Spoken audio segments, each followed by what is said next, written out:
এই শোনো না, আমাদের অন্ধবিশ্বাস চ্যানেলটি যারা এখনো সাবস্ক্রাইব করেননি প্লিজ সাবস্ক্রাইব করে দাও। আর অল্প কিছু সাবস্ক্রাইবার হলে 1,00,000 পরিবার হবে। সবাই প্লিজ সাবস্ক্রাইব এবং বেশি বেশি শেয়ার করে দাও প্লিজ। দলে এই মুহূর্তে সবচেয়ে ক্ষমতাবান ব্যক্তি কিন্তু আমি। অন্যদিকে তোর নামের সাথে নির্দিষ্ট কোনো পদই যুক্ত নেই। তোকে আর আমাকে পাশাপাশি দাঁড় করালে শওকত চৌধুরীর সামনে আমার পজিশনটাই দিনের আলোর মতো চকচকে হয়ে ধরা দেবে। সেক্ষেত্রে লাভের চাইতে ক্ষতি টাকার বেশি অঙ্ক। যেই পথটা পুঁজি করে তুই এগোতে চাইছিস সেটা তো মরিচিকার মতো অস্থায়ী। অতনুর বাঁকা কথা শুনেও হাসি অবিচল রইল রৌনকের ঠোঁটের কোণে।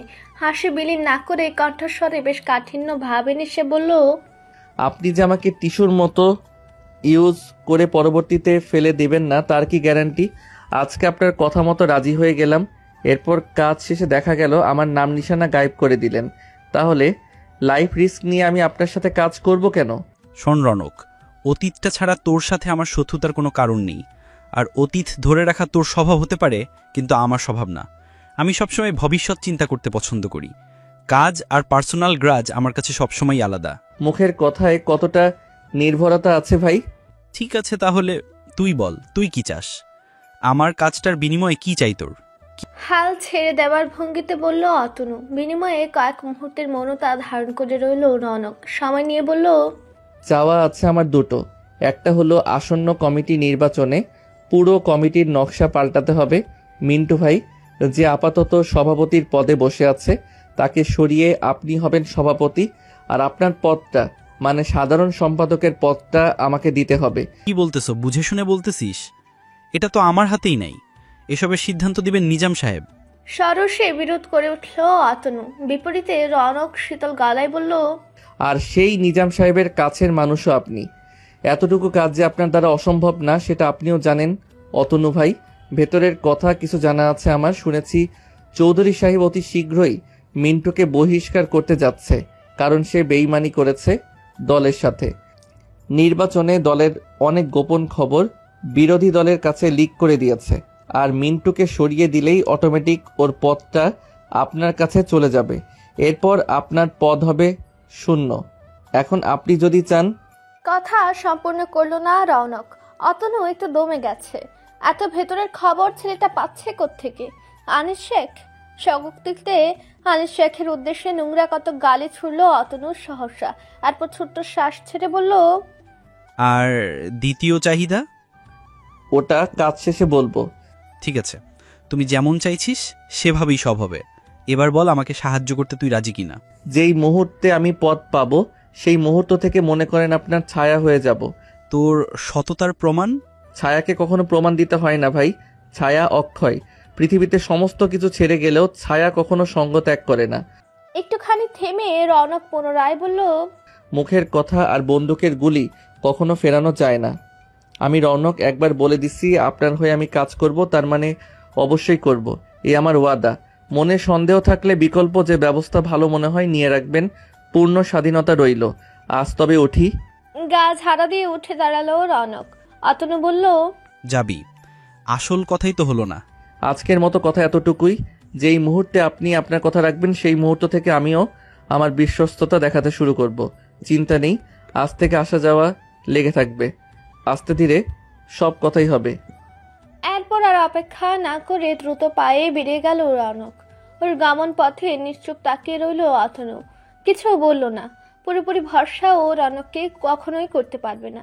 বিকল্প ব্যবস্থা তো অবশ্যই নিয়ে রাখতে হবে। এখান থেকে প্রত্যেকটা পদক্ষেপ সাবধানে ফেলতে হবে। ভুল ত্রুটির অবকাশ যেন না থাকে। বাইরে বেরোনোর পথে আসমার সাথে দেখা হলো রৌনকের। কোনো কিছু করে আসমা আটকাতে পারলো না ওকে এক কাপ চা খাওয়ার জন্য। হাসিয়ে রৌনক জানালো আগামী দিন এসে খাবে। ওদিকে দোতলায় বারান্দা থেকে সবটাই দেখলো উপমা। হাতে ওর দুটো কাগজ। রৌনকের জন্য ছোট্ট ছোট্ট চিঠি লিখেছে ও।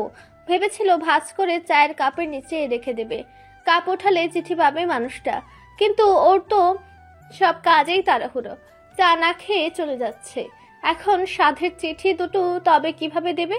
বেশ ভাবনায় পড়ে গেল উপমা। ওদিকে সদর দরজা পার হয়ে অনেকটা চলে গিয়েছে রৌনক। এরপর তো আর থামানো যাবে না।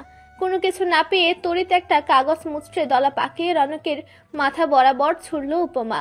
নিশানা সইউর সোজা রনকের মাথার পেছনে লেগে গড়িয়ে পড়ল নিচে। পায়ের গতি রোধ হয়ে গেল রনকের। ব্রুকুচকে মাথার পেছনে হাত বুলিয়ে আশেপাশে তাকালো। দৃষ্টিগোচর হলো আদরের বারান্দায় দাঁড়ানো উপমাকে। চোখের ইশারায় জানতে চাইলো কি? তর্জনে উঁচিয়ে মাটিতে পড়ে থাকা কাগজটা দেখালো উপমা। কাগজটা রনকের পায়ের কাছেই পড়েছিল। ঈশ্বর ঝুঁকে তা মাটি থেকে কুড়িয়ে নিল। দলা মোচড়া করে বল বানানো হয়েছে। ঘাড় ফিরে পুনরায় বারান্দার দিকে নজর বুলালো। তা দেখে চট করে বারান্দা থেকে সরে পড়ল উপমা। মৃদু হাসলো রনক। কাগজ হাতে করে সোজা বাড়ির বাইরে বেরিয়ে গলির মুখে আড়াল হয়ে দাঁড়ালো। এরপর দু হাতের তালুতে চিঠি নিয়ে সোজা করে পড়ার চেষ্টা করলো। উপমা লিখেছে, দেখা করিনি বলে গত কয়েকদিনে একবারও কল করেননি, আবার আজ বাড়ি বয়ে এসে বোকা বানালেন। আমার মতো সহজ সরল বাচ্চা মেয়েটার সাথে এমন নিষ্ঠুরতা করতে এক বিন্দু কষ্ট হলো না আপনার? চিঠি পড়ার মাঝখানে অন্য আরেকটা কাগজের দলারশির সামনে পড়লো রনকের।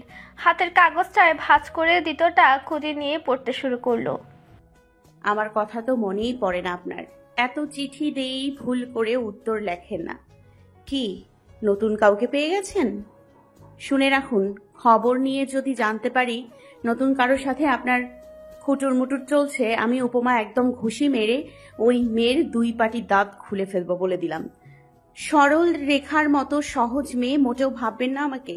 একবার যেহেতু ভালোবাসি শব্দটা আমার জন্য উচ্চারণ করেছেন, আপনার ভালোবাসার একমাত্র অধিকারিণী কেবল আমি হয়েই গেছি। আমার অধিকার ভুলেও অন্য কাউকে দেওয়ার চেষ্টা করবেন না। পরের বার দেখা হলে চিঠির উত্তর দেবেন। বারবার কেন শুধু আমিই চিঠি পাঠাবো? কেন আমিই বলবো ভালোবাসি? আপনার বুঝি দায় নেই? আর হ্যাঁ, পরীক্ষা শেষ হয়েছে, আমার প্র্যাকটিক্যাল বাকি। রাত্রিবেলা সুবোধের মতো কল দেওয়া হয় যেন। অপেক্ষা করব। দুটো চিঠি ভাঁজ করে একত্রে বুক পকেটে রাখতে রাখতে বিস্তর হাসলো রনক। সাথে কি নাম দিয়েছে ডাকু সর্দারনি। এক হাত মেয়ে কি সুন্দর শাসাচ্ছে তাকে। পুরো ভাইয়ের হাত পেয়েছে। এখনো আমার বাবার খোঁজ পাননি আপনারা? দেখতে দেখতে 4টা দিন পার হয়ে গেল, আর কত অপেক্ষা করব? কান্নায় রোধ হয়ে আসা কণ্ঠস্বরকে সামলে নিতে বড় করে শ্বাস টানলো বকুল। অবদমিত মস্তক সোজা করার পূর্বে এক ফাঁকে ওড়নার কোণটা অশ্রুতে টইটম্বুর চোখের কুড়ে চেপে ধরল সতর্ক হাতে। আহত চাহনিতে দৃশ্যটা অবলোকন করে হাতের আঙ্গুলগুলো দিয়ে কপালের ধার চেপে ধরল মিজান। নিজেকে এত অসহায় কভু লাগেনি তার। ছোট্ট পরিধির জীবনটাতে কত ঝড় ঝাপটা বয়ে গেছে, কত কঠিন কঠিন সময় এসে থেকেছে অবিচল পাথরের মূর্তির মতো ভাবহীন অনুভূতিহীন, যেন রক্ত মাংসের মানুষ নয়, বরং নিশ্চল জড় পদার্থ। তবে আজ সেই কঠিন ভাবমূর্তিটির কি হলো? অনতিদূরে বর্ষা ভীষণ পরিচিত মেয়েটা আর এভাবে আপ্রাণ অস্ত্র লুকানোর চেষ্টা তাকে হঠাৎ এমন দুর্বল করে দিচ্ছে কেন? আজ্ঞাতে পাথরের মূর্তি যেন ভেঙে গুড়িয়ে মাটিতে বিলীন হয়ে যাচ্ছে। সহসা উঠে দাঁড়িয়ে বার দুয়েক পায়চারি করে নিজের অস্থিরতা কমানোর চেষ্টা করলো মিজান। বারংবার বকুলের দিকে ভরসার হাত বাড়াতে গিয়ে নিজেকে গুটিয়ে নিল। ঠোঁটজোড়া কিঞ্চিত নড়ে উঠল কিছু একটা বলবার অভিপ্রায়ে। সম্ভব হলো না। নিজের উপর রাগ হলো মিজানের। ছোট্ট ক্লাব ঘরটায় উপস্থিত সঙ্গী সাথী ছেলেগুলো প্রিয় বড় ভাইটির অস্থিরতা দেখে অবাক হলো বই কি। চোখ বড় বড় করে একে অপরের দিকে তাকিয়ে ইশারায় অস্থিরতার কারণ অনুধাবনের চেষ্টা করলো। কতটুকু পারলেও কে জানে। আমার ভাই কোথায়? ডাকুন তাকে। সে তো আমাকে ওয়াদা করেছিল সব বিপদে আপদে ছায়ের মতো পাশে থাকবে। তবে আজ কেন তাকে পাশে পাচ্ছি না? কেন সে আমার বাবার খোঁজ নিতে পারছে না? জিজ্ঞেস করতে চাই আমি তাকে। মিজানের পায়চারি থামলো বকুলের দ্বিতীয় কথাটা শুনে। অশুষ্ক জীবধারা শুকনো ঠোঁট ভিজিয়ে বলল, দেখ বকুল, তোর আব্বাকে খোঁজার পসিবল সব চেষ্টায় আমরা করতেছি। যতটা আয়ত্তে সব জায়গায় লোক পাঠানো হয়ে গেছে। আশা করতেছি এই সপ্তাহের মাঝে ওনার খোঁজ পাইয়ে যাবা। একটু খালি অপেক্ষা। কথা শেষ করতে পারল না মিজান। তার পূর্বে ফুঁসে উঠল বকুল, আর কত অপেক্ষা, আর কত? সমস্ত ধৈর্যের বাঁধ ভেঙে যাচ্ছে আমার মিজান ভাই। বাড়িতে অসুস্থ মা, ছোট ভাইয়া, কারোর মুখের দিকে তাকাতে পারি না। সকাল বিকেল তাদের একটাই প্রশ্ন, বাবা কখন ফিরবে? কি জবাব দেব আমি তাদের, বলতে পারেন? শোনো বকুল, অস্থিরতায় কথা গুছিয়ে উঠতে পারল না মিজান। ঘর ঘর শব্দে চেয়ার টেনে বকুলের মুখোমুখি বসলো। হাঁটুতে কোনো ঠেকে বলল, আমি নিজে গেছিলাম তোমার দাদাবাড়ি। এক রাত থেকে পুরো এলাকা আতিপাতি করে খুঁজছি, পাওয়ার যায় না ওনাকে। যাদের সাথে ঘুরতো তাদেরকে সবাইকে ডেকে জিজ্ঞাসাবাদ শেষ। আমরা তো আমাদের মতো খোঁজ চালাইতেছি, পাশাপাশি রনক পুলিশের সাথে যোগাযোগ করছে। এতগুলো মানুষ, আমরা ওনার পেছনে কেউ না কেউ তো হদিশ পাবই। রক্তমাংসের একটা মানুষ হাওয়ায় তো আর মিলাই যাইতে পারে না। একটু ধৈর্য ধরো তুমি। আমি পারছি না যে। অসহায়ভাবে এই কথাটা বলে দু হাতে মুখ ঢেকে ফেললো বকুল। তা দেখে ছোট্ট একটা শ্বাস ফেলে একজনকে ইশারা করলো মিজান পানি নিয়ে আসার জন্য। হুকুম পাওয়া মাত্র ছেলেটা ছুটলো পানির খোঁজে। মিজানের খুব ইচ্ছে করলো ক্রন্ধনরত বকুলের মাথায় আলতো করে হাত বুলিয়ে দেয়, গুছিয়ে দুটো ভরসার কথা বলে। কিন্তু কিসের একটা জড়তা তাকে দুর্বোধ্য জালের মধ্যে আটকে ফেললো। ইচ্ছে অপূর্ণ রয়ে গেল। পানির বোতল হাতে ছেলেটা ফিরল দ্রুত। লেবেল খুলে ছিপে আলগা করে বোতলটা বকুলের দিকে বাড়িয়ে দিল মিজান। চোখ মুছে নাক টেনে কান্নাটা গিলে নিয়ে পানির বোতল হাতে নিল বকুল। 2 কি 3 চুমুক দিয়েছে, তখনই নৈশব্দিক প্রকৃতির নিস্তব্ধতা ভেঙে হুন্ডা পিটিয়ে ক্লাবের বাইরে উপস্থিত হলো রনক। পরিচিত হুন্ডার শব্দে সকলে একটু নড়েচড়ে বসলো। মিজান এবং বকুল দুজনে উৎসুক দৃষ্টিতে তাকালো দরজার দিকে। ক্লাবে বকুলের আগমন চমৎকৃত করলো না রনককে। হুন্ডার চাবিটা পকেটে পুরে ঠান্ডা দৃষ্টিতে পুরো ঘরে একবার চোখ বুলালো। ছেলেবেলেরা তো সালামের তুবড়ে ছুটিয়েছে।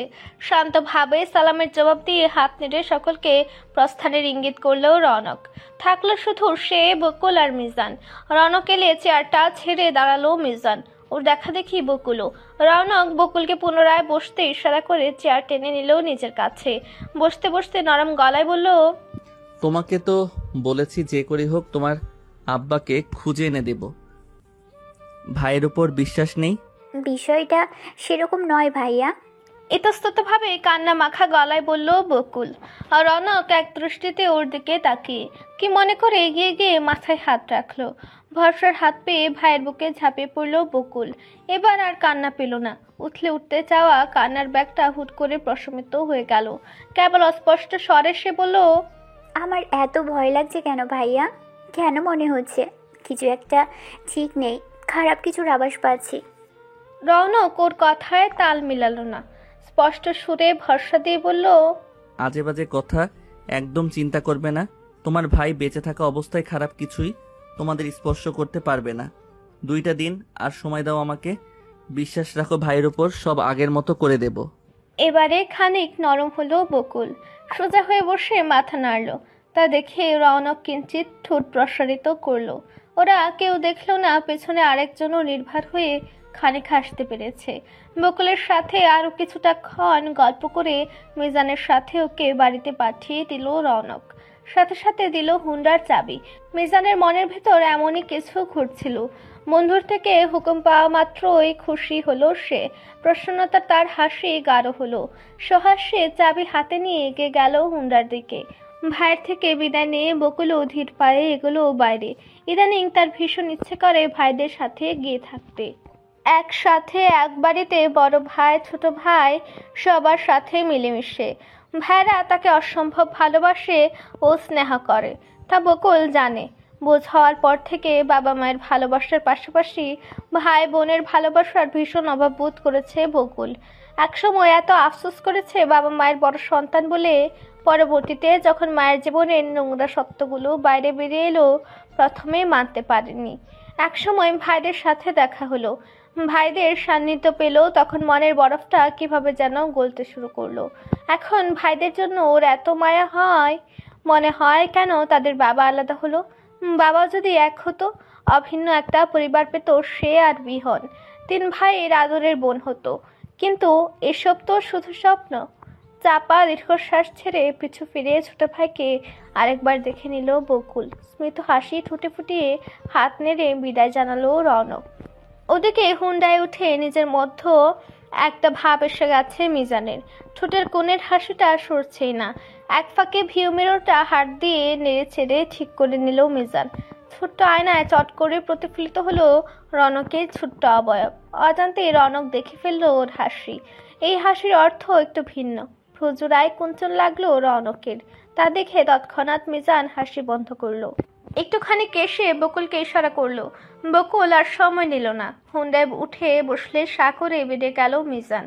ওদের যাওয়ার পরও দু হাত পকেটে পরে কিছুটা সময় রৌনক চৌকাঠে দাঁড়িয়ে রইল। মস্তিষ্কে একসাথে অনেকগুলো চিন্তা ঘুরপাক খাচ্ছে। বকুলের বাবার অকস্মাৎ অন্তর্ধান, মিজানের পরিবর্তন, অতনুর বিষয়টা, সব জটলা পাকিয়ে এক হয়ে যেতে চাইছে। না, এক তো তাদের হতে দেওয়া যাবে না। একটি রেল লাইন দিয়ে একসাথে অনেক রেলগাড়ি কখনোই চলতে পারে না, এতে নিশ্চিত দুর্ঘটনা। আলাদা আলাদা রেলগাড়ির জন্য যেমন আলাদা আলাদা রেলপথ, তেমনি আলাদা আলাদা চিন্তাধারারও ভিন্ন ভিন্ন পথ দেওয়া উচিত। সাজানো গোছানো পথ, চিন্তারা সহজে বিকশিত হতে পারবে এতে। কাঁধ উঁচু করে বাইরেটার শীতল দৃষ্টি বুলিয়ে ভেতরে ফিরে গেল রৌনক। 3 সিট সোফাটায় গা এলে দিয়ে শার্টের উপরে দুটো বোতাম খুলে দিল। উদম্বকে হাওয়া লাগিয়ে জট পাকানোর মস্তিষ্ককে শান্ত করার চেষ্টা। অদ্ভুত, শরীর আর মস্তিষ্কের চিন্তাধারার মিল কোথায়? হয়তো আছে, হয়তো নেই। পায়ের উপর পা তুলে একটা পা নাড়াতে নাড়াতে চোখ জোড়া বুঝে নিল রৌনক। বন্ধ চোখে চিন্তার গভীরতা বেশ টের পাওয়া যায়। চিন্তাধারার বেশি সময় ব্যয় অবশ্য সম্ভব হলো না ওর পক্ষে। সজাগ ঘ্রাণেন্দ্রিয় অচিরে প্রেয়সীর দেহের সুবাস রন্ধ্রে রন্ধ্রে চঞ্চলতার তন্তু ঢুকিয়ে দিল। চট করে চোখ মেলে চাইতে নজরে এলো একগুচ্ছ লিলুয়া বাতাসে ভর করে প্রেমময় আমেজ নিয়ে তার প্রিয়তমা চৌকাছে পা রেখেছে। তড়াক করে উঠে বসলো রৌনক। ওদিকে ভর দুপুরের তপ্ত রোদে ঘামে ধুয়ে ওঠা শরীর আর অবর্ণনীয় ক্লান্তি নিয়ে কোনো রকমে পাটি নিয়ে রৌনকের পাশে গিয়ে বসলো উপমা। ব্যাগের সাইড পকেট থেকে নরম রঙের 4 ভাঁজ রুমাল বের করে আলতো হাতে সমস্ত মুখমণ্ডলের ঘাম মুছতে মুছতে রৌনকের উদ্দেশ্যে বলে উঠল, একটু পানি দিন তো। উফ, এত গরম, আজকালের আবহাওয়া মোটেই বুঝে উঠতে পারি না। এই রোদ তো এই বৃষ্টি, বৃষ্টি হলে কঠিন বৃষ্টি, রোদ হলে ঝলসে দেয়া রোদ। রৌনকের বিস্ময় এখনো কাটেনি, তবে বিস্ময়টাকে আড়াল করতে ও ঠিকই জানে। সময় ক্ষেপণ না করে টেবিলটার উপর থেকে কিছুক্ষণ পূর্বের আনা বোতলটা উপমার হাতে ধরিয়ে দিতেই এক চুমুকে সবটা পানি শেষ করে ফেলল উপমা। শেষ করে ক্লান্ত চোখে রৌনকের পানে চেয়ে মিষ্টি করে হাসলো। বিনিময়ে রৌনক ওর পাশে এসে বসে মাথায় হাত বুলিয়ে বলল, হুট করে আগাম বার্তা না দিয়ে এলে, জানলে কিভাবে আমি এখানে? আপনাকে গলিতে ঢুকতে দেখেছি তো একটু আগে, যখন হুন্ডা করে আসছিলেন তখন বন্ধুরা সহ জয় বাংলার সামনে দাঁড়িয়েছিলাম। হেলে গিয়ে রৌনকের বুকে জায়গা করে নিল উপমা। এক হাতে ওকে আগলে নিয়ে কোমল স্বরে রৌনক বলল, বড্ড দুঃসাহসিক কাজ কারবার করো তুমি আজকাল, ধরা পড়ে যাওয়ার ভয় করে না? করে না বললে ভুল হবে, কিন্তু যখনই ভয় করে তখন ভাবি আমার প্রেমিকও কি কম যায়? এদিক সেদিক হলে ঠিক কোমরে গোজা ওই পিস্তলটা নিয়ে বাঁচাতে আসবে আমাকে। উপমার কথায় হেসে ফেলল রৌনক। চিবুকে হাত রেখে মুখটা তুলে চোখে চোখ রেখে বলল, তোমার সেজো ভাই তো আমার চাইতেও কঠিন চিজ, ওর নজর এসে গেলে আস্ত রাখবে আমাদের? সেজো ভাইয়ের বিষয়টা চিন্তা করিনি, ওর কথা ভাবতে গেলে মাথা জট পাকিয়ে যায় আমার। একবার ভাবি প্রেম করছি, আবার সাহসী হব না? জানেন তো, ভালোবাসতে হলে অসীম সাহসের প্রয়োজন হয়। তাই নাকি? ঠাট্টার সাথেই বলল রৌনক। তবে উপমা ওর ঠাট্টাটা বুঝতে পারলো কি না কে জানে।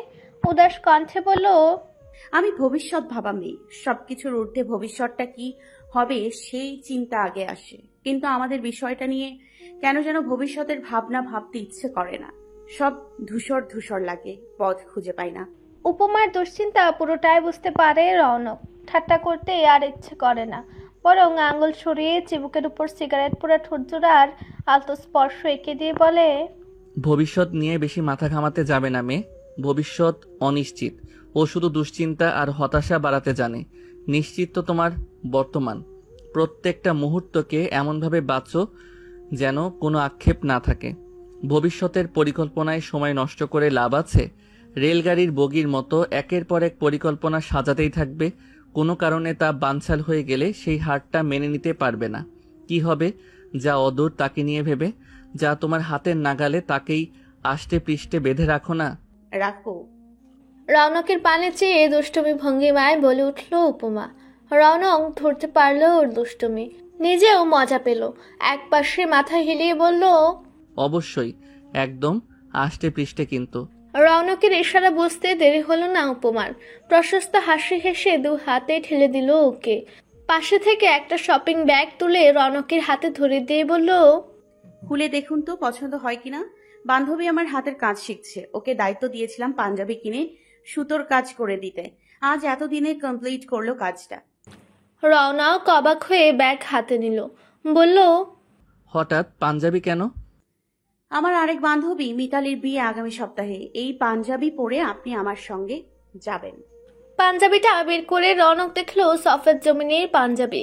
পুরোটা জুড়ে কোনো কাজ নেই, কেবল বাঁদিকে লম্বা করে লাল এবং পেস্ট কালার সুতো দিয়ে লতানো ফুল টাইপ কিছু আঁকানো হয়েছে। নুয়ে পড়া কচি ডালগুলোকে এক পলক দেখলে মনে হবে চেইন সিস্টেমের 3টি প্রশ্নবোধক চিহ্ন লম্বা করে বুঝিয়ে জুড়ে দেওয়া, এবং ওদের মাথায় 7 পাপড়ির লাল গুটি গুটি ফুল। না, ডিজাইনটা মন্দ নয়, সাধারণের মধ্যে অসাধারণ। পাঞ্জাবিটা ঘুরে ফিরে দেখতে দেখতে রৌনক শুধালো, আমার মাপ পেলে কি করে তুমি? দেখে তো মনে হচ্ছে একদম গায়ের মাপেরই হবে। এই প্রশ্নের উত্তরে সরষে উপমা বলল, মাপ আমাকে দিতে হবে? হ্যাঁ, হুন্ডা পিটিয়ে নায়ক সেজে ঘুরে বেড়ান, এক একটা তো চোখ দিয়ে ইঞ্চি ইঞ্চি মাপে আপনাকে নিজে নিজেই বানিয়ে দিয়েছে। সে কি, আমি বুঝি এত ফেমাস তোমার বন্ধু মহলে? অবাক হওয়ার ভান করলেও উপমা জানে রৌনকের এসব অভিনয়। ঈশানিত উপমাকে দেখে ওর নিশ্চয়ই আনন্দ হচ্ছে। অবচেতনে একা একা বিড়বিড় করলো উপমা, মাপবে না আবার? পাঞ্জাবি পরলে চোখ ফেরানো যায় কি? কথার ফাঁকে যখন হাতা গোটাতে শুরু করে দৃশ্যটা একদম কলিজায় গিয়ে লাগে। রৌনকের কানে ওর কথাগুলো গেল না। ও এখনো জিজ্ঞাসা দৃষ্টিতে তাকিয়ে আছে উপমার মুখপানে। ভাবনা বন্ধ করে উপমা ওর হাত থেকে পাঞ্জাবিটা নিল, মুখ ফুলিয়ে বলল, না জানার ভান করবেন না, সব জানেন আপনি, সব। পরিস্থিতি গম্ভীর হয়ে যাচ্ছে দেখে কথা ঘোরানোর চেষ্টা করলো রৌনক। শুধালো, আমাদের সম্পর্কের বিষয়টা জানিয়ে দিয়েছো তোমার বন্ধুদের? কিভাবে যেন একা একাই জেনে গেছে ওরা। শুরু থেকেই সন্দেহ করতো। মাঝখানে যে পাগলামি শুরু করেছিলেন, কলেজ যাওয়ার আগে প্রতিদিন নাকি গান শুনিয়ে যেতে হবে, নিজেই সন্দেহের বীজ বপন করে দিয়েছেন ওদের মধ্যে। আমাদের সম্পর্কটা বোধহয় ওপেন সিক্রেট হয়ে গেছে, জানি অনেকেই মুখ খোলে না। আমারও তাই মনে হয়। এতে করে তোমার ভাইয়ের কানে যেতে বেশি সময় লাগবে না। না, বিষয়টা বাড়াবাড়ি হওয়ার আগে ফুল স্টপ লাগিয়ে দিতে হবে। মানে? দেখি আমি চিন্তা ভাবনা করে। আপাতত আমাদের ঘন ঘন দেখা সাক্ষাৎ না হওয়াই ভালো উপমা, শুধু ফোনে কথা হবে, কেমন? রৌনকের কথায় অবাক হয়ে ওর দিকে তাকালো উপমা। মুখভঙ্গিতে মনে হচ্ছে রৌনক সিরিয়াস। একটু থেমে পুনরায় রৌনক বলল, সম্পর্কের ভেতর রাজনৈতিক জটিলতা ঢুকলে সমস্যা। এখনো পরিস্থিতি অস্থিতিশীল, অনেক কিছু আমার হাতের মুঠোয় থেকেও নেই। তোমাকে গুটি বানিয়ে কেউ চাল দেওয়ার চেষ্টা করুক, এটা আমার মোটেই ভালো লাগবে না। বলা বাহুল্য উপমার এসব গণতন্ত্র রাজতন্ত্রে কখনোই কোনো আগ্রহ জন্মায়নি, হয়তো জন্মাবেও না। তবে ওর জীবনের পরতে পরতে যে রাজনীতির মারপ্যাচ জড়ানো ওই সত্যকে অস্বীকৃতিও জানাতে পারবে না। ওর জীবনে মূল ভূমিকার 2 পুরুষই তো এই লাইনে অবস্থান করছে। একজন ওর পরিবার, ওর আপন ভাই, দ্বিতীয়জন ওর ভবিতব্য। চাইলেও ক্ষেত্রটাকে ও এড়িয়ে যেতে পারবে না জানে। এতদিনে প্রথমবার তাই একটুখানি আগ্রহ থেকেও জিজ্ঞেস করলো, আচ্ছা, সেজ ভাইয়ের সাথে আপনার সম্পর্ক কেমন? সেদিন যে ও ডেকে পাঠালো জরুরি কোনো কাজে। রৌনক জানতো এই প্রশ্নের সম্মুখীন হতে হবে। বিচলিত হলো না, বরং মাথায় হাত বুলিয়ে বেশ স্বাভাবিক গলায় বলল, সম্পর্ক খারাপ নয়, ডেকেছিল তো কাজেই। তবে তোমার ওসবে মনোযোগ দেওয়ার প্রয়োজন নেই। তুমি বরং বান্ধবীর বিয়ের ব্যাপারে ভাবো। কার সাথে যেন বিয়েটা হচ্ছে ওর? আমাদের আরেকটা বন্ধু সাজু, কয়েকদিনের বন্ধুত্বে প্রেম হয়ে গেল দুটির। এত সাহস, সরাসরি বাসায় জানিয়ে দিল। কিভাবে যেন মেনেও গেল ওদের বাবা মা। কি ভাগ্য, তাই না? ভাগ্য তো বটে। আমি ভাবছি তোমার বয়সী 2 ছেলে মেয়ের কি সুন্দর বিয়ে হয়ে যাচ্ছে। তুমি কবে বিয়ের বাজারে নামতে চাইছো? রৌনকের কথায় লজ্জা পেয়ে গেল উপমা। মেয়েদের গাল দুখানা হয়ে উঠল রাঙা। ওর হাতে মৃদু চাপড় দিয়ে বলল, কি যে বলেন না। প্রিয়তমার লাজ রাঙা মুখখানা দেখে সশব্দে হেসে উঠল রৌনক। চিবুক ধরে মুহাচ্ছন্ন হয়ে বলল, আমার প্রিয়তমা কি জানে লজ্জা পেলে তাকে কতখানি মিষ্টি লাগে? রৌনকের এই একটা কথায় উপমার লজ্জার পারও তন্তরিক্ষ ছুঁয়ে ফেলল। লজ্জার হাত থেকে বাঁচতে হাত সরে উঠে জানালার কাছে চলে গেল সে। প্রেমিক পুরুষটা তার হার মানার মানুষ নয়। পথ অনুসরণে সেও গেল পিছু পিছু। গড়াতে রাখা প্রিয়তমার কোমল হাতের উপর হাত রেখে আচমকা বলে উঠল, আমাকে বিয়ে করবে উপমা? হত বিস্ময়ে চোখ বড় করে তার দিকে চাইল উপমা। শুরুতে কথা জোগাল না মুখে, একটুখানি ধাতস্থ হয়ে ক্ষীণ স্বরে বলল, পরিবারের অমতে নয়। এমন উত্তরই আশা করেছিল রৌনক। ধারণা মিলে যেতে বুক চিরে দীর্ঘশ্বাস বেরিয়ে এলো ওর। প্রিয়তমা কি জানে ওদের এক হওয়ার পথটা কি ভীষণ কঠিন। পুরোটাই প্রাণঘাতী বিষকাটার সুসজ্জিত। বিষকাটাগুলো মারিয়ে ওদের এক হওয়া কেবল অদৃষ্টের হাতে। ভবিষ্যতের আশঙ্কায় বুকে কাঁপন ধরলে তা প্রশমিত করতে চট করে উপমাকে বুকে টেনে নিল রৌনক। পালক স্পর্শের মতো মাথার তালুতে চুমু খেয়ে বলল, আমার কাছে কেবল তোমার মতামতই শিরোধার্য। সময়টা পড়ন্ত বিকেল। কুসুম রঙের সূর্যটায় বিস্তৃত আকাশ জুড়ে অবিচল থাকলেও ফিকে হয়ে আসা রৌদ্রের তাপ তেমন গায়ে লাগছে না। বাড়ির সামনের লনে সিমেন্ট দিয়ে ছোট্ট ছাউনির মতো বানানো সুসজ্জিত ছোট্ট গোল টি টেবিল আর দুদিকে দুটো বেতের সোফা বসে সকাল বিকেলের চা আড্ডার ব্যবস্থা করা হয়েছে এখানে। শখের জায়গাটার মুখোমুখি বসে চায়ের কাপে অল্প অল্প চুমুকের সাথে বাপ ছেলের রাজ্যের গল্পের ঝুড়ি নিয়ে বসেছে পিতৃসত্তার অনুভূতি হওয়ার পর থেকে। এমন দৃশ্য মানসপটে হাজারবার অঙ্কিত করেছেন নিজাম সাহেব। বাস্তবে প্রতিফলন যদিও দেরিতে হচ্ছে, তবে শেষ পর্যন্ত অপূর্ণ স্বপ্নটা পূরণ হতে দেখে তার যে কি আনন্দ হচ্ছে বলে বোঝানো সম্ভব নয়। হাতের ব্যাপারটি টি টেবিলের উপর রেখে বাড়ির ভেতর থেকে আগত ছেলের দিকে দৃষ্টি রাখলেন নিজাম সাহেব। উচ্চতায় ছেলেটা তাকেও ছাড়িয়ে যায়। বেশ মেনটেন করা শরীর, তরতরে নাক, চওড়া কপালের ক্লিন শেপ, উজ্জ্বল মুখে সৌম্য ভাব বিদ্যমান। চোখের চশমার কারণে যদিও গম্ভীর গম্ভীর লাগে, তবে চশমা খুললে গাম্ভীর্য বোঝা যায় না। ছেলে সুদর্শন হওয়ার পেছনে মায়ের জিনের প্রভাব রয়েছে। মানতে হবে শৌকতের মা ভীষণ ভীষণ সুদর্শনা একজন মহিলা ছিলেন শিক্ষিতা, রুচিশীল। ছেলে পুরো মায়ের পথেই হেঁটেছে। এই এতখানি সুপুরুষ একটা ছেলে যে তার আছে মাঝে মধ্যে বিশ্বাসী হতে চায় না নিজাম সাহেবের। ভাবনার মধ্যেও চায়ের ট্রে হাতে ছাউনির নিচে উপস্থিত হয়ে গেল শৌকত চৌধুরী। ট্রেটা টেবিলের উপর রাখতে রাখতে বলল, আপনার রিপোর্ট চলে এসেছে, মাত্র চেক করে এলাম। সুগার তো ভয়ানক মাত্রায় বেড়ে গেছে। তার মানে আমরা বানিয়ে দেওয়া ডায়েট চার্ট একদমই ফলো করছেন না আপনি। ছেলের কাছে ধরা খেয়ে মুখ কাচুমাচু করে ফেললেন নিজাম সাহেব। আমতা আমতা করে বললেন, ওই আর কি, কয়েকদিন পার্টি মিটিংয়ের কারণে। এসব অনিয়ম একদমই বরখাস্ত করবো না আমি বাবা। আজ থেকে আপনার সুইটস খাওয়া একদমই বন্ধ। ইভেন ডায়েট চার্টটাই আমি পাল্টে দেবো ভাবছি। নতুন ফুড চার্ট ফলো করে খাবেন। শুধু খাওয়া নয়, নিয়ম করে ওষুধ, এক্সারসাইজ সব করতে হবে। এমনিতে চেহারাটা দিনকে দিন খারাপ হয়ে যাচ্ছে আপনার। চিন্তাগ্রস্ত ছেলের শাসনে আপ্লুত নিজাম চৌধুরীর চোখ জোড়া যেন ভিজে আসতে চাইল। আজ এতদিন পর উপলব্ধি হচ্ছে সন্তানগুলোকে অত দূরে না পাঠালেই ভালো হতো। নষ্ট জীবনটায় যত্ন ভালোবাসা সব বেলা শেষে পেতে হচ্ছে। হোক না, তবু তো পাচ্ছে। এর আগে এমন কিছু আশাও করেনি কখনো। আরও কয়েকটা নিয়ম অনিয়মের কথা বলতে বলতে কেটলি থেকে কাপে গরম পানি ঢেলে চা বানানোই মনোযোগী হলো শৌকত। লিকার দিয়ে হাতের মুঠোয় ধরে রাখা ছোট্ট কাচের শিশির লেবেল খুলে বাবার অলক্ষ্যে ভ্যাল উপর করে ভেতরের তরলটা সম্পূর্ণ মিশিয়ে দিল চায়ের কাপে।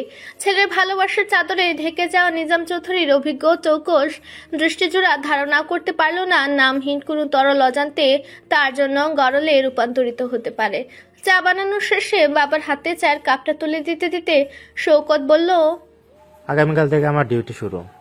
আমার অলক্ষ্যে একদম অনিয়ম করবেন না, মনে থাকবে? থাকবে বাবা, থাকবে।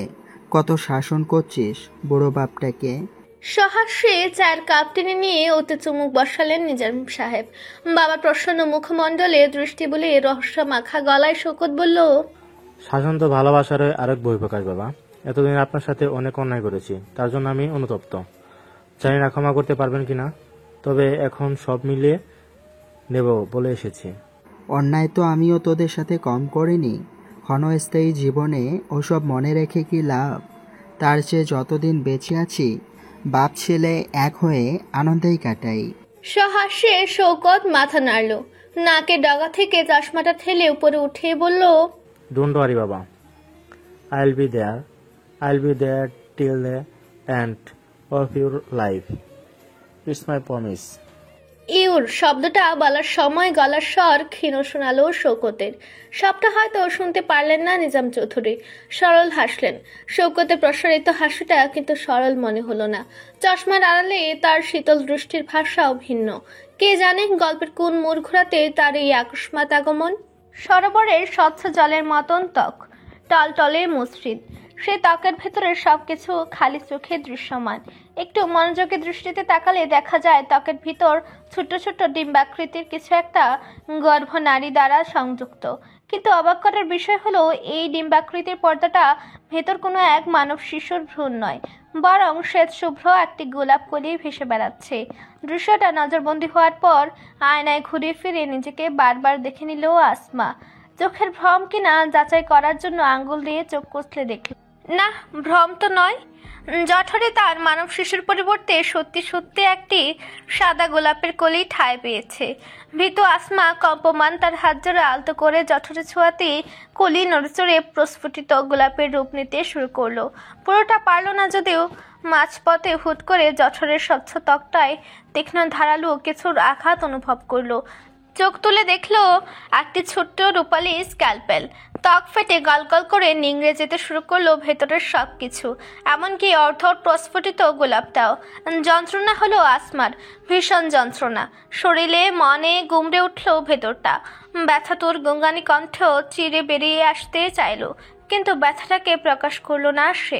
ভীতু আসমার মধ্যে কোত্থেকে একরস সাহস সঞ্চিত হলো। জঠরের নিচে হাত পেতে বানের মতো ভেসে যাওয়া রক্তের মধ্যে অর্ধফুটা গোলাপটাকে আগলে নিল। উষ্ণ কোমল নিষ্প্রাণ একটি গোলাপ, যার সম্পূর্ণ অবয়ব নেই। ভীষণ মমতায় গোলাপটাকে বুকে চেপে ধরল আসমা। এতক্ষণে তার অপ্রকাশিত যন্ত্রণাটুকু ডালপালা মেলে বেরিয়ে আসতে শুরু করলো। ক্রন্ধন আহাজারি রূপ নিল। আহত সিংহীর হিংস্রতা ভর করলো তার উপর। আগলে রাখা নিষ্প্রাণ গোলাপকে ছুঁয়ে সে প্রতিজ্ঞাবদ্ধ হলো এই মৃত্যুর প্রতিশোধ তাকে নিতেই হবে, যে কোনো উপায়ে। পারতপক্ষে এই দৃশ্যটুকু দুঃস্বপ্ন বলে ধারণা করা যেতে পারে, কিন্তু আদতে কি এ দুঃস্বপ্ন? বারান্দায় ধরে বার কয়েক হেঁটেই যে চেয়ারে গাইলে দিল আসমা। ধেকে ধেকে আগুন তার হৃদয় অলিন্দে জ্বলছে নিভছে। আগুনের তেজ দৃষ্টিতে খানিক দৃশ্যমান। কঠোর দু চোখ জোড়া সিলিংয়ে নিবদ্ধ। মস্তিষ্কে একটা শব্দ বারংবার প্রতিধ্বনিত হচ্ছে, প্রতিশোধ। এই প্রতিশোধ, এই ছাইচাপা আগুন আজকের নয়, বছর কয়েক আগের, যখন হাত বদল হয়ে ডানপন্থীরা পাকাপাকিভাবে শহরে কবজা জমিয়ে নিল। একটু একটু করে আগুনটা তার সমস্ত মায়া, মমতা, ভালোবাসা শুষে নিয়েছে। ফেলে রেখেছে অঙ্গারের মতো শুষ্ক খটখটে একটা মন, যেমন ঘৃণা বিদ্বেষ ছাড়া অন্য কিছুর স্থান নেই।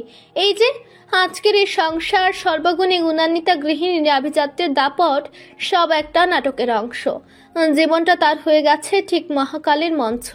হাওলাদার পরিবারটাকে কেন্দ্র করে এই একটা মঞ্চ নাটক সাজিয়েছে সে।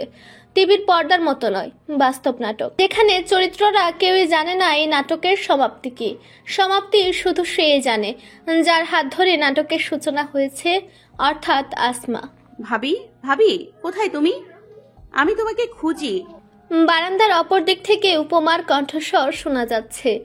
মাথা কাত করে স্থির দৃষ্টিতে উপমার দিকে তাকালো আসমা। এই মেয়েটার সমাপ্তিও সে নিজ হাতে লিখবে।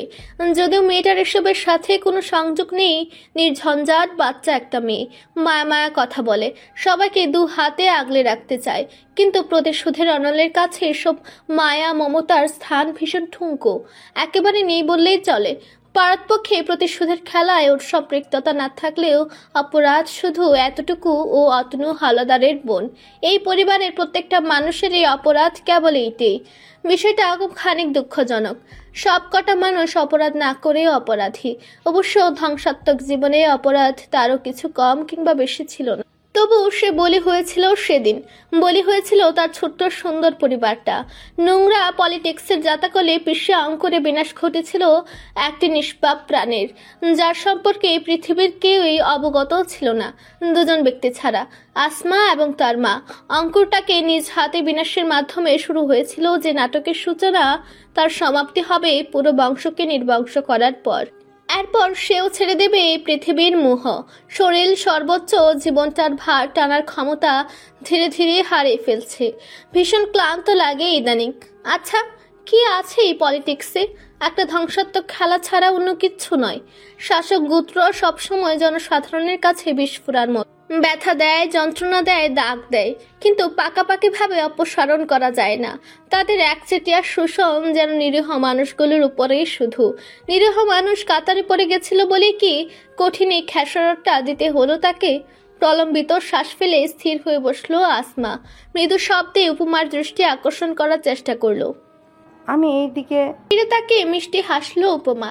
চপল পায়ে এগিয়ে এসে চেয়ারের হাতলে বসলো। ভাবির কাঁধে হাত রেখে বলল, একা একা কি করছিলে ভাবি? ভাবছিলাম। কি ভাবছিলে? ভাবছিলাম একটু সময় নিল আসমা। বলল, ভাবছিলাম আজ নাস্তায় কি বানানো যায়। বলে ননদ ভাবি দুজনে হেসে ফেলল। হাসির মধ্যে উপমাকে শোধালো, আবদার করো তো দেখি ননদিনী, বলে ফেলো তুমি কি খেতে চাও। আমি ভাবছিলাম আসলে একটু যেন দ্বিধান্বিত উপমা। তা দেখে আসমা ভ্রুজুড়ায় কুঞ্চন লাগলো। কি ব্যাপার বলো তো, এত দ্বিধা কিসের? মানে ভাবি আজ পায়েস করলে কেমন হয়? ভালো হয়, খুব ভালো হয়। তো এতটুকু কথায় এত দ্বিধা নিয়ে বলছো কেন?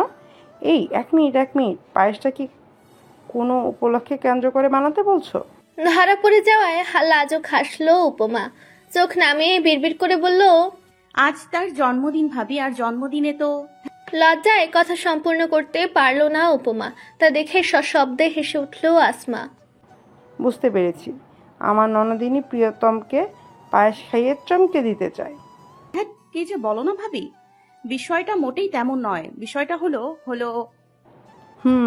বুঝেছি বিষয়টা কি। চলো আজ তবে তোমায় পায়েস সাধতে শিখাই। মিষ্টি খেলে প্রেম বাড়ে, জানো তো। আদর করে উপমার গালটা টিপে দিয়ে হাঁটা ধরলো আসমা। আঁচল ধরে ওর পিছু পিছু যেতে যেতে উপমা একা একা বিড়বিড় করলো, আমাদের প্রেম তো এমনিতেই অন্তরিক্ষ ছুঁয়ে ফেলেছে। মিষ্টি খাওয়াতে চাইছি এজন্য যে নিষ্ঠুর মানুষটার ভেতর একটু মিষ্টতা যেন আসে। যোগাযোগবিহীন থাকে আমার কতখানি কষ্ট হয় তা তো বোঝে না। খাওয়ার সাথে অভিযোগগুলো মিশিয়ে দিলে নিষ্ঠুরতা কমবে কি না ভাবছি। তুমি কি কিছু বললে? পুনরায় আসমার কণ্ঠস্বর শোনা গেল। তরি দুদিকে মাথা নেড়ে অবুঝ বনে গেল উপমা। তা দেখে মুখ ফিরিয়ে মিটিমিটি হাসলো আসমা। তবে উপমাকে বুঝতে দিল না। কি দরকার বেচারিকে লজ্জা দেওয়ার? থাকুক সে নিজের মতো প্রেমে আচ্ছন্ন হয়ে। সময় তো তার হাতেও বেশি নেই। যতটা দিন আছে হেসে খেলে কাটাক। এই এতদিনে নিজাম চৌধুরীর সাথে মিটিংটা ফিক্সড হয়েছে অতনুর। লোকটা যা উঠছে না, রংপুরে আসার পর শুধু একদিন দেখা সাক্ষাৎ করলো, এরপর সব কাজকর্ম বন্ধ করে রেস্ট। একটু বেশি ফ্যামিলি ম্যান হয়ে যাচ্ছে না ইদানিং? এত যখন ফ্যামিলি ম্যান হবি, তাহলে এতদিনের সাম্রাজ্যটায় আধিপত্য জমালি কেন? ছিমছাম একটা বাড়ি বানিয়ে পরিবার নিয়ে সুখে থাকতি।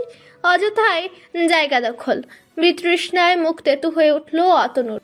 অপেক্ষায় যে এত বিরক্তি এই কদিনে ভালো মতো উপলব্ধি করেছে অতনু। রীতিমতো রাগ চড়ে যাচ্ছে তার। রনককে দলে যুক্ত না করলে কবে একটা হ্যাস্ত করে ছাড়ত সে। ভাবনার এই পর্যায়ে জোর ব্র্যাকে ধ্যানভগ্ন হলো অতনু। হঠাৎ ব্র্যাকে সমস্ত শরীর কেঁপে উঠল। একরাশ বিরক্তি নিয়ে লিখনের দিকে তাকালো সে। তা দেখে ভয়ে ভয়ে লিখন বলল, সামনে হুইট কইরা মোটরসাইকেল আসি গেছে ভাই, আমার কোনো দোষ নাই। এবারে চোখ তুলে সামনে তাকালে অতনু দেখতে পেল একটা খয়েরি রঙের ডায়াং মোটরসাইকেল এঁকে বেঁকে উড়ে যাওয়ার মতো কিছুটা গিয়ে আড়ালে মিলিয়ে গেল। বিরক্তিতে মুখ কুচকে স্বগতোক্তি করল, বয়সের তেজ, প্রথম মোটরসাইকেল হাতে পাইছে বোধ হয়, তাই মানুষ না নিজরে ঝড়ো হওয়া ভাবতেছে। বিরক্তিকর। এরপর গলা ঝাড়া দিয়ে বলল, তুই থাইমাসিস কেন? টান দে, সময় খুব কম। নিজাম সাহেব বসে আছে আমার জন্য, লেট করা যাবে না। জি ভাই। মাথা নেড়ে পুনরায় জিপ স্টার্ট দিল লিখন। এরপর আর পৌঁছতে বেশি সময় লাগলো না। চৌধুরী ভিলা পৌঁছে জিপ রেখে লিখনকে বিদায় করে দিল অতনু। মিটিং শেষে আজ উর্বশীর ওখানে যেতে হবে। বহুদিন যাবৎ ওই চৌঘাটটা মারানো হয় না। শরীরের গিটে গিটে যে অশান্তি কাটার মতো বিধে আছে, সব সরিয়ে একটু নির্ভর হওয়া চাই। ওই নির্ভারটা উর্বশী ছাড়া আর কেউ করতে পারবে না তাকে। উর্বশী মেয়েটা আর রন্ধ্রে রন্ধ্রে ঐশ্বরিক প্রেমের ছড়াছড়ি। সংস্পর্শে এলে যেন পাগল হয়ে ওঠে অতনু। আজ বুঝি তেমনই এক পাগলামির দিন। জন্মদিন রৌনকের পছন্দ নয়। এই একটা দিন যেন চিৎকার করে তাকে স্মরণ করায় একজন কলুষিত মানুষের নোংরা রক্ত তার শরীরে বইছে, যার জন্য জীবনের শেষ দিন পর্যন্ত ঘৃণা ছাড়া আর কিচ্ছু অবশিষ্ট থাকবে না এই মনে। উদযাপন তো করেই না, পারলে নিভৃতে নিরালা বসে সমস্ত দিনটা পার করে দেয় রৌনক। হয়তোবা সকলের থেকে পালিয়ে বেড়ায়। নিজেকে দেখলে ভীষণ লজ্জা হয় রৌনকের। ভেতর ভেতরে একটা আতঙ্ক কাজ করে। মনে হয় সমস্ত পৃথিবীটা তাকে ধিক্কার জানাবে, উপহাস করে বলবে, কার গর্ভস্থ তুই জানিস তো? একজন ঠক জচ্চুর চরিত্রহীন মহিলার, যে রাতের আধারে নিজের স্বামীর সন্তান রেখে প্রেমিকের হাত ধরে পালিয়ে গিয়েছিল। একবারও চিন্তা করেনি যাদের ফেলে যাচ্ছে সে বিয়োগে এই সমাজটা তারা সুস্থ স্বাভাবিকভাবে বাঁচতে পারবে কিনা। স্বার্থপরের মতো পালিয়ে যাওয়ার পরে পরিবারটার উপর কলঙ্কের ছায়া নেমে আসবে কিনা। তুই ভারী নির্লজ্জ রে, যে দেহে হরদম একজন স্বার্থপরের রক্ত বইছে সে দেহটা বাঁচিয়ে রেখেছিস কোন লজ্জায়? নিজেকে দেখলে ঘৃণা হয় না? এমন উপহাসের বিপরীতে কি বলবে রৌনক? হ্যাঁ, আমার নিজেকে দেখলে ঘৃণা হয়। ইচ্ছে করে কোমরে গুজে রাখা পিস্তলের 6-6টা শেল নির্দ্বিধায় নিজের মাথায় ঢুকিয়ে দেই। মুছে যাক নোংরা রক্তের ছাপ, বন্ধ হোক সব উপহাস। মধ্যাহ্নে সূর্য তার সমস্ত উত্তাপ যেন মাথার উপর ঢেলে দিচ্ছে। নদীর পাড়ে বসে সমস্ত উত্তাপকে মাথা পেতে গ্রহণ করছে রৌনক। তাদের অঞ্চলের এই একটাই নদী, মূল শহর ছেড়ে অনেকটা বাইরের দিকে। সরকারের সুদৃষ্টি পড়েছে মাত্র। নদী সংস্কারের কাজ শুরু হয়েছে। শান বাঁধানো ঘাট পাওয়া যায়নি, ফলে এখনো প্রকৃতির নিজস্ব রূপটায় ধারণ করে আছে নদীটা।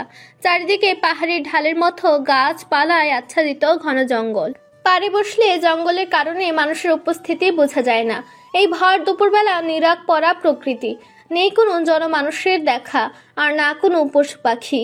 থেকে থেকে কেবল উত্তরি হাওয়ায় গাছের পাতার ঝিরঝিরে শব্দ আর নদীর ছলাৎ ছলাৎ ঢেউ প্রকৃতির নিস্তব্ধতা ভঙ্গের চেষ্টা করছে।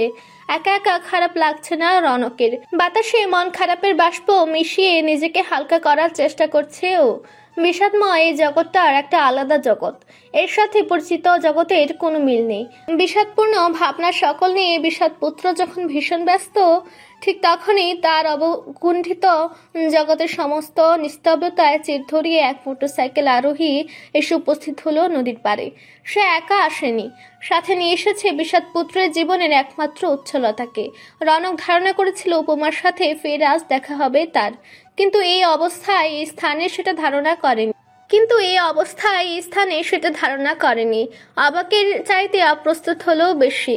ক্ষণিক পূর্বে চোখজোড়ায় ভারী বর্ষণ হয়েছে, মুখমণ্ডলে তার ছাপ ভেসে উঠেছে কি? তড়িৎ ঝুঁকে আজলা ভরে পানি নিয়ে চোখ মুখে ছিটিয়ে দিল রৌনক। উঠে দাঁড়িয়ে হাসার চেষ্টা করে মিজানের উদ্দেশ্যে বলল, ওকে এখানে নিতে গেলি কেন খামাখা? কারোর দ্বারা খবর পাঠালেই তো হতো। ঠোঁটের কোণে হাসির রেখা টানার চেষ্টা করলেও দৃষ্টি জোড়া ও রুষপূর্ণ। উপমা কিংবা মিজান কারোরই বুঝতে অসুবিধা হলো না। ভয়ে ঢুক গিলে আমতা আমতা করে কিছু বলবে মিজান, তার পূর্বে উপমা এগিয়ে গেল রৌনকের দিকে। ওনার এক প্রান্ত দিয়ে সযত্নে রৌনকের মুখ চোখ মুছে দিতে দিতে বলল, ওদিকে চোখ রাঙানিয়ে দিয়ে কোনো লাভ নেই। আমি জোর করেছি এখানে নিয়ে আসার জন্য। বার্থডে বয়ের নাকি বার্থডে পছন্দ নয়, তো অপছন্দ হওয়ার কারণটা তো শুনি। আমি যে কতখানি প্রিপারেশন নিয়ে রাখলাম। বন্ধুর সামনে প্রিয়তমার এমন আদর যত্নে খানিক লজ্জা পেয়ে গেল রৌনক। মিজান অবশ্য খুশি হলো। রৌনকের অপ্রস্তুত মুখভঙ্গি দেখে আনন্দ আছে, বেটাকে খেপানো যাবে বেশ। মিজান ভাই, ব্যাগটা নিয়ে আসুন তো। দেখান আপনার বন্ধুকে কত সুন্দর কেক কিনেছি তার জন্য আমরা। হ্যাঁ হ্যাঁ। হ্যান্ডেলে ঝুলানো কাপড়ের ব্যাগটা রীতিমতো দৌড়ে দিয়ে নিয়ে এলো মিজান।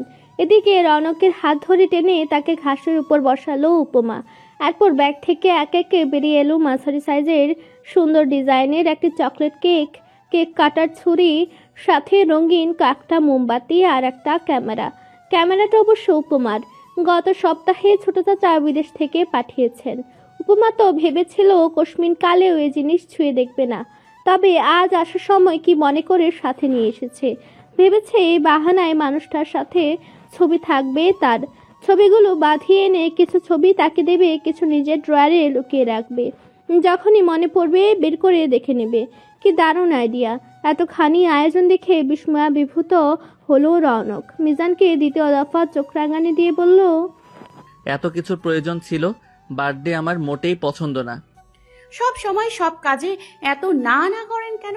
মন রক্ষার্থে একবার অপছন্দের কাজ করতে দোষ নেই। কেকটা নিজের কাছে টেনে নিয়ে সুন্দর করে মোমবাতিগুলো সাজিয়ে দিল উপমা ওর উপর।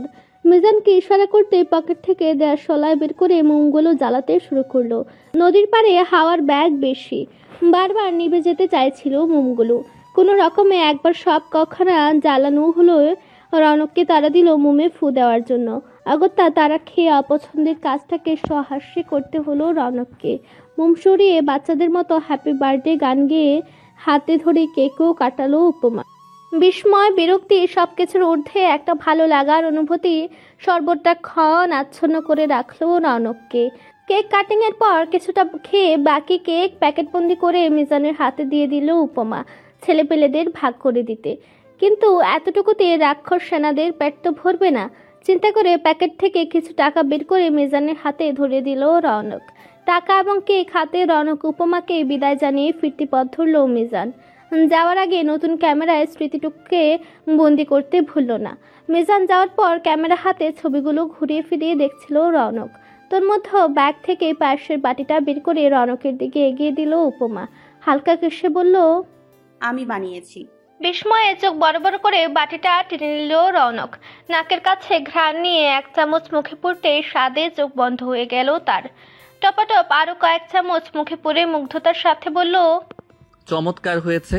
ভাবি ইনস্ট্রাকশন দিলেও বানিয়েছে তো উপমা। এই প্রথম রান্নার মতো বিশাল শখের জিনিসে তার হাত পড়েছে। কেমন হবে না হবে এই নিয়ে দুশ্চিন্তায় ছিল। তবে রৌনকের মুখভঙ্গি বলে দিচ্ছে খাবারটা বেশ সুস্বাদু হয়েছে। সাগ্রহে রৌনকের হাত চেপে ধরে বলল, দেখি আমাকেও এক চামচ খাইয়ে দিন তো। সর্বপ্রথম আপনাকে টেস্ট করাবো বলে নিজে খাইনি, রান্নার সময়ও চোখে দেখিনি। দাঁড়াও, আরো কিছুটা খেয়ে নেই। জলদির হাতে চামচের পর চামচ মুখে দিয়ে অর্ধেক বাটি সাবার করার পর ভ্রু কুচকে গেল উপমার। বিরোধ করে বলল, শেষ হয়ে যাবে তো, এক চামচ অন্তত দিন আমাকে। মিথ্যু। আরে এত মজা শেয়ার করতে ইচ্ছে করছে না বুঝলে। খাবার মুখে অস্পষ্ট স্বরে বলল রৌনক। উপমা আর একটু সন্দেহ হলো। জোর করে রৌনকের হাত থেকে চামচ ছিনিয়ে নিয়ে মুখে দেওয়ার পর ফ্যাকাশে হয়ে উঠল তার মুখমণ্ডল। বহু কষ্টে খাবারটা গলাধকরণ করে মন খারাপের সুরে বলল, মিথ্যুক, একদম মজা হয়নি। চিনি তো দেননি ওতে। নাটক করে বাজে খাবার এতটা খেলেন। উপমাকে মন খারাপ করতে দেখে বাটি নামিয়ে রেখে এক হাতে ওকে টেনে নিল নিজের কাছে। চিবুকে হাত রেখে নরম গলায় বলল, এত যত্ন করে বানালে আমার জন্য, কমতিটা তো আমার নজরে এলো না। নজরে এলো কতখানি ভালোবাসা মিশে আছে এই খাবারে। তাই বলে এমন বিষাদ বাজে খাবার মুখে দিয়ে আপনি চমৎকার চমৎকার করবেন? আহা, নইলে তোমার মন খারাপ হয়ে যেত না? নিশ্চয়ই শখ করে করেছো আমার জন্য। শখটা মাটি হয়ে যেতে দিতাম কি করে? সে তো মন খারাপ আমার এখনো হলো। বোকা মেয়ে তুমি, রাগারাগি আর মন খারাপই করতে পারো শুধু। তুমি তো জানো না তোমার হাতের গরল অমৃত মেনে চোখ বুজে খেয়ে নিতে পারবো আমি। হয়েছে, আর লজ্জা দেবেন না, খেতে হবে না এই খাবার। বাটি পুনরায় ব্যাগে ভরতে চাইলো উপমা। তৎক্ষণাৎ রৌনক বাদ সাধলো। নিজের কাছেই টেনে নিয়ে চোখের পলকে সবটা সাবার করে বলল, কেন খেতে হবে না? আমার উপমা এই প্রথম কিছু বানিয়ে এনেছে আমার জন্য। স্বাদ হোক বিষাদ হোক সবটাকে শেষ করব আমি। উপমা বুঝলো এর সাথে কথাই পারবে না। মাথা নেড়ে প্রলম্বিত শ্বাস ছেড়ে পানির বোতল এগিয়ে দিল। রৌনক যতক্ষণে পানির বোতলে চুমুক দিয়েছে ততক্ষণে ওর জন্য নিয়ে আসা র্যাপিংয়ে মোড়ানো গিফটটা বের করে হাতের তালুতে রাখলো উপমা। এই উপহারটা কেনার জন্য কি পরিশ্রম যে তাকে করতে হয়েছে। সাজুকে কমিশন দিয়ে হাজারটা প্রশ্নের জবাব দিয়ে কিনিয়েছে। এরপর এতটা দিন সতর্কতার সাথে ড্রয়ারে লুকিয়ে রাখতে হয়েছে। এমন একটা জিনিস ঘুণাক্ষরেও কেউ দেখে ফেলে নিশ্চিত ওকে বাড়ি ছাড়া করতো। অর্ধেক বোতল পানি শেষ করে বোতলের ছিপি আটকাতে আটকাতে গিফট দেখে রৌনক হেসে উঠল। বলল, রূপকথার গল্পের রাজকুমারীর সাথে প্রেম করছি বোধহয়। গরিব প্রেমিকের জন্য উপহারের ওপর উপহার কিনে যাচ্ছে সে। হয়েছে, এতটা বাড়িয়ে চাড়িয়ে কিছু বলতে হবে না। চুপচাপ গিফট খুলে দেখুন পছন্দ হয় কিনা। ছোট্ট চতুষ্কোণ বক্সটা হাতে নিয়ে ঘুরে ফিরে দেখলো রৌনক। শুধালো, কি আছে এতে? নিজেই খুলে দেখুন। উপমার দিকে এক পলক তাকিয়ে আলতো হেসে র্যাপিং পেপারটা খুলতে শুরু করলো রৌনক। মিনিট খানেক বাদে কালো বক্সের ভেতর থেকে মেটালের একটা লাইটার বেরিয়ে এলো, যার উপরে সুন্দর প্রজ্বলিত আগুনের শিখার ডিজাইন করা। লাইটার দেখে ভারী অবাক হলো রৌনক। হতবিস্ময়ে বলল, এটা কি এনেছো তুমি? কেন পছন্দ হয়নি? আমার তো ভারী পছন্দ হয়েছে। সেজো ভাইয়ের হাতে দেখেছিলাম একটা গোল্ডেন রঙের লাইটার, তখনই ভেবেছিলাম আপনাকে কিনে দিব একটা। অবশ্য আমি নিজে কিনিনি, বন্ধুর দ্বারা কিনিয়েছি। তুমি তো আমাকে অবাকের চূড়ান্ত সীমানায় পৌঁছে দিচ্ছ। আমি শুনেছি মেয়েরা সিগারেট খাওয়া ছেলে একদমই পছন্দ করে না, সেখানে আমার প্রিয়তমা নিজে থেকে আমাকে লাইটার গিফট করছে। আশ্চর্য। আপনার সিগারেট খাওয়া আসলে আমারও পছন্দ নয়, তবে মাঝে মধ্যে খেলে দোষ নেই। আর লাইটারের বিষয়টা তো আমি জানি। পিস্তল, লাইটার আর সিগারেটের প্যাকেট আপনার নিত্য সঙ্গী। এখন থেকে পুরনো লাইটার ফেলে দিয়ে আমারটা রেখে দেবেন পকেটে সব সময়, তাহলে আমার কথা মনে পড়বে। কেন, আমার কি এমনি সময় তোমার কথা মনে পড়ে না? প্রশ্নটা করতে গিয়ে হেসে ফেললো রৌনক। তা দেখে চাপা শ্বাস ছেড়ে উপমা বলল, পড়লে তো ফোন টোন দিতেন। সেদিনের পর সপ্তাহখানেক হয়ে গেল, খোঁজ নেই। আপনি তো জানেন না আপনার কথা ভেবে ভেবে আমার ভেতর কি ঝড় বয়ে যায়। আমার কথা এত মনে পড়ে তোমার? উপমাকে বুকে টেনে নিল রৌনক। তো মনে পড়বে না আবার? 10টা নয়, 5টা নয়, আমার একটাই প্রেমিক। দারুণ বলেছ তো। হাসবেন না এভাবে, সব সময় আমাকে নিয়ে মজা নেন আপনি। ত্রস্তে সরে গেল উপমা। রৌনক বুঝলো প্রিয়তমার মান হয়েছে। লাইটারটা পকেটে ঢুকে কিছু খোঁজার মতো করে আশেপাশে তাকালো। আদরে ছোট্ট জায়গা জুড়ে কয়েকটা ভৃঙ্গরাজের গাছ গজিয়েছে। মূলত ওগুলোর সন্ধান চাইছিল রৌনক। আজ ভৃঙ্গরাজ দিয়ে প্রিয়তমার মান ভাঙাবে। ঈষৎ হেসে উঠে গিয়ে পটাপট কয়েকটা ভৃঙ্গরাজ পাতা সমেত ছিঁড়ে দুহাত ভরে নিয়ে এলো। উপমা তখনও অভিমানে মুখ ফিরিয়ে রেখেছে। ময়াল সাপের মতো ওর বিশাল বেনিটা মাটিতে বিছিয়ে রাখা। ফুল হাতে উপমার ঠিক পেছনে বসে বেনিটা নিজের হাতে টেনে নিল রৌনক। চমকে উঠে পিছু ঘুরে উপমা দেখলো বেনি জুড়ে একটা একটা করে ভৃঙ্গরাজ সযত্নে গুজে দিচ্ছে তার প্রেমিক পুরুষ। চোখাচোখি হলে মিষ্টি করে হাসলো। সময় নিয়ে হলুদে ফুলে বেনি জড়ানো হলে অবশিষ্ট বেঁচে যাওয়া একটা ফুল প্রিয়তমার কানে গুজে সে মুখোমুখি বসলো। সমস্ত মুখমণ্ডলে গভীর দৃষ্টিতে তাকে ক্ষুদ্রস্তের মতো বলে উঠল, ফুল কানে গোজে আমার প্রিয়তমার সৌন্দর্যের সামনে পৃথিবীর সমস্ত সৌন্দর্য আজ ম্লান হয়ে গেল। বিনিময়ে রৌনকের দিকে নিশ্চুপ তাকিয়ে রইল উপমা। কিছু বলল না। রৌনকে পুনরায় কথা বলল, তোমার আমার এক হওয়ার পথটা অনেক কঠিন উপমা, উপলব্ধি করতে পারো? আত্মাই ছায়ের মতো তাড়া করে ফেরে আমাদের। অস্ত্র ধরা শিখেছি থেকে কোনো কিছুতে আমার ভয় করে না। আমি সৃষ্টি ছাড়া পিছুটানে বিশ্বাসী নই, কিন্তু এলেবেলে এই জীবনটাতে তোমাকে জড়িয়ে নেবার পর থেকে পিছুটান তৈরি হচ্ছে। আমার পরিবার আমাকে নিষ্ঠুর জানে। তাদের বলে রাখা আছে ভালো খারাপ সব পরিস্থিতির জন্য সব সময় প্রস্তুত থাকতে হবে। একই কথা তোমাকেও বলেছিলাম, তুমি বোধহয় কথাটার গভীরতা এখনো পরিমাপ করতে পারোনি। এই পর্যায়ে কিছু বলার জন্য উপমার ঠোঁটজোড়া ঈষৎ ফাঁক হলো, তবে কণ্ঠনালী থেকে একটা শব্দ উঠে আসতে চাইল না। ছোট্ট শ্বাস ফেলে উপমা একটা হাত নিজের দু হাতের মুঠোয় নিয়ে রৌনক বলল, আর 5টা প্রেমিক প্রেমিকার মতো নিয়ম মেনে আমাদের দেখা সাক্ষাৎ কথাবার্তা বলা সম্ভব নয়। অনেক বাধা আছে। বাধাগুলো ডিঙাতে গেলে যা করা প্রয়োজন সবকিছুর চেষ্টাই আমি করছি উপমা। একটুখানি সময় দাও আমাকে, শুধু ভরসা রাখো আর ভুল বুঝো না। রৌনকের বলতে ইচ্ছে করলো ওদের এক হওয়ার পথে সবচেয়ে বড় বাধার নাম অতনু হাওলাদার, কিন্তু বলতে পারলো না। তার পূর্বেই উপমার মায়া ভরা চোখজোড়া নোনা অশ্রুতে পরিপূর্ণ হয়ে চিকন ধারা আকারে গড়াতে শুরু করলো। পূর্ণ দৃষ্টিতে ক্রন্ধনরত প্রিয়তমার দিকে চোখ রাখল রৌনক। গাছের ফাঁক গলিয়ে সোনা ঝরা রোদ্দুর সানন্দে উপমার সমস্ত মুখমণ্ডলে মেখে যাচ্ছে। অবারিত অস্ত্রগুলোকে দেখলে মনে হচ্ছে এক একটা যেন হীরক চূর্ণ। তৃষ্ণার্তের মতো গহন চুমুতে নোনা হীরক চূর্ণগুলো একে একে শুষে নিতে ইচ্ছে করছে রৌনকের। প্রিয়তমার সমস্ত বিষাদ এক লহমায় টেনে নিতে ইচ্ছে করছে নিজের ভেতরে। অবুঝ প্রিয়তমা বুঝতে চায় না তার চোখ থেকে ঝরা এক এক বিন্দু বিষাদ ঠিক যেন বর্ষা হয়ে রনকের হৃদয়ের জমিনে গেথে গেথে যায়। ভাবনার ভেতর দৈবাত একটা উপলব্ধি খুব করে নাড়া দিয়ে গেল রনকের ভেতরটাকে। এই কাটা ছাড়া জীবনে মেয়েটাকে জড়ানো ঠিক হলো না বোধ হয়। বিষাদ ছাড়া আর কি বা দিতে পারবে সে মেয়েটাকে? দেবার মতো আদৌ অবশিষ্ট আছে তার কাছে কিছু? মিন্টুকে সরাতে তোর হেল্প লাগবে অতনু। আমার কাছে আপাতত কোনো প্ল্যান নাই, তোর কাছে থাকলে বল। সাধের পার্সিয়ান হুকায় ঘন ঘন বার দুয়েক টান দিয়ে নাকে মুখে ধোঁয়া ছাড়তে ছাড়তে কথাটা বললেন নিজাম চৌধুরী। কথার সায় নড়চড়ে বসলো অতনু, গলা খাকারি দিয়ে বলল, আমার কাছে একটা প্ল্যানই রেডি থাকে বস, দুনিয়ার থেকে খালাস করে দেয়া। চোখ সরু করে অতনুর দিকে তাকিয়ে হা হা করে হেসে উঠলেন নিজাম। বললেন, তা যা বলেছিস, কাজটা করবে কে? তুই দেখ, কোনো প্রমাণ কিন্তু রাখা যাবে না। আরে বস, সেসব আবার ভুলে দিতে হয়।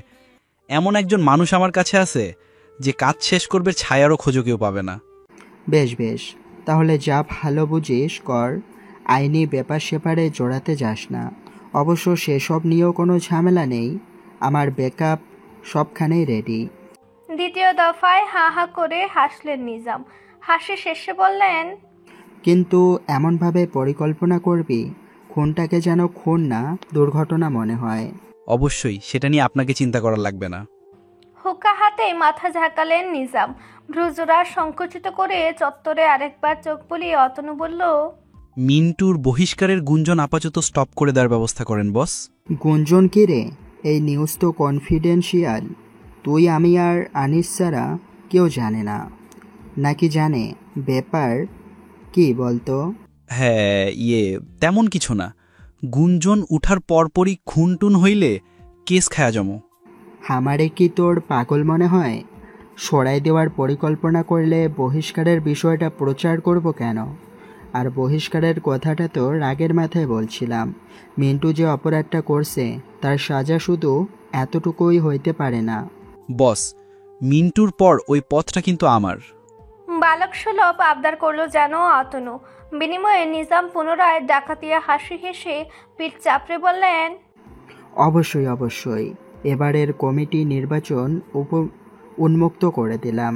যে যা পদে দাঁড়াতে চাস দাঁড়াবি। উন্মুক্ত না, কমিটি নির্বাচন স্টপ করে দিতে হবে আপনার। মিন্টুর মৃত্যুটাকে এখানে পাশার দানের মতো কাজে লাগাইতে হবে। এতদিন ও আমাদের সভাপতি ছিল, ওর মৃত্যুর শোকে ওকে সম্মান জানায় আমরা এবছর নির্বাচন করব না, বরং বিশৃঙ্খলাটাকে কাজে লাগায় ওই ফাঁকে কমিটি সাজায় ফেলব। তুই তো আমাকে চিপাই ফেললি রে অতনু। চিন্তার রেখা স্পষ্ট হয়ে উঠল নিজাম চৌধুরীর কপালে। এমনিতে পার্টিতে তার জোর কমে গেছে। এই আসনটা পাওয়ার জন্য অনেক সাংসদ মুখিয়ে আছেন। তার মধ্যেও বিশৃঙ্খলা করতে গেলে ছেলেকে আর এমপি বানাতে হবে না। বেশ কিছুক্ষণ আকাশ পাতাল চিন্তায় মগ্ন থেকে মাথা নেড়ে নিজাম চৌধুরী বলে উঠলেন, এইভাবে হবে না অতনু। সভাপতি আর সাধারণ সম্পাদক দুই পদের জন্য নির্বাচনে অনিবার্য। ভোট ছাড়া দল গঠন করলে সমস্যা। কাজে ব্যর্থ হয়ে সন্তর্পণে দীর্ঘশ্বাস ছাড়ল অতনু। হাল ছেড়ে দিয়ে বলল, সমস্যা হইলে আর কি করার, ঠিক আছে, নিয়ম অনুযায়ী নির্বাচনই হোক। তুই একটু জুনিয়র পোলাপানদের হাত করার চেষ্টা কর। অতনুর মুখভঙ্গি দেখে উপযাজক হয়ে সাজেশন দিলেন নিজাম। যতই হোক, ছেলেটা তার বাধা গোলামের মতো, প্রত্যেকটা কথাকে বজ্র সত্যি মেনে কাজ করে। এমন ছেলেকে হাতছাড়া করা সমীচীন নয়। বিশ্বস্ত লোক পাশে পেলে শওকতের এমপি হওয়া সহজ। ডাক্তার সাহেবকে দেখতেছি না, ঠিকমতো আলাপচারিতাই হইল না ওনার সাথে। অতনু যে শওকতকে খুঁজছে বুঝতে ব্যাগ পেতে হলো না নিজাম সাহেবের।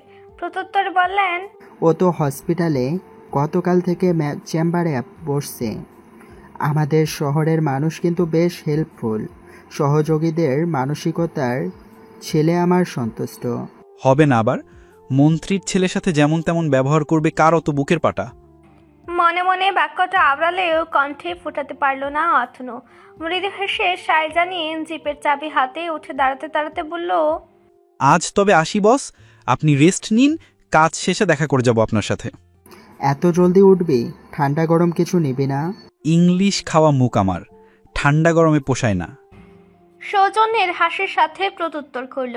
হোঁকায় টান দিয়ে স্ল্যাশের সাথে নিজাম প্রশ্ন করলেন, তা যাচ্ছিস তা কোথায়? প্রশ্নের জবাবে লাজুক হেসে মাথা চুলকালো অতনু। এতেই যা বুঝার বুঝে গেলেন নিজাম। লোভাতো দৃষ্টি যুগে অশ্লীল ভঙ্গিমায় বললেন, বসকে একটু চাকতে দিবি না? আপনি চাইলেই দিব, বলেন কবে চান। উদ্দেশ্য সফল হয় অহম ফুটে উঠল নিজামের চেহারায়। বিস্তর হাসির সাথে উত্তর করল, সুযোগ বুঝে ডেকে পাঠাবো, রেডি রাখিস। সে তো কবে থেকে রেডি। বাবা, তা মালটা কেমন? একদম করা। বুড়ো আঙ্গুল আর তর্জনী মিলিয়ে মুখে অদ্ভুত শব্দ করে বলল অতনু। শুনে লোভে চোখ জোড়া চকচক করে উঠল নিজাম চৌধুরীর। ছেলে আসার পর থেকে বহুদিন যাবৎ অভুক্ত রয়েছেন। শরীরটা আর নিয়ন্ত্রণে থাকতে চাইছে না। না, এইবার সুযোগ বুঝে সুখের রাজ্যে অবগাহনের পথটা খুঁজে বের করতে হবে। জৈবিক চাহিদার ভারে ভেতরটা নুজো হয়ে পড়েছে। সংযম ভেঙে গেলে সমস্যা। ধ্যানমগ্ন নিজামের অশ্লীল হাসির রেখা দেখে তাচ্ছিল্য সূচক শব্দ আলোড়িত হলো অতনুর ভেতরে। শয়তানটাকে যতই ধর্মের পাঠ পড়ানো হোক, শয়তান শয়তানই থাকে। কয়েকদিন সুফি সাজার নাটক করে ঠিক, কিন্তু সুযোগ পেলে রং পাল্টাতে সময় নেয় না। নিজামও তেমনই এক নারী মাংসলোভী শয়তান। মালের নাম শুনেই দেখো কেমন জিভ দিয়ে লালা ঝরছে বদমাস্টার। সে নাকি আবার আদর্শ পিতা হওয়ার ভাঙ ধরেছে। নাক মুখ কুচকে বিরক্তি প্রকাশ করে অতনু বলল, নিয়মিত ভালোবাসার গল্প শুনতে এবং পড়তে আমাদের অন্ধবিশ্বাস চ্যানেলটি সাবস্ক্রাইব করে পাশে থাকা বেল আইকনটি ক্লিক করুন। ধন্যবাদ সবাইকে।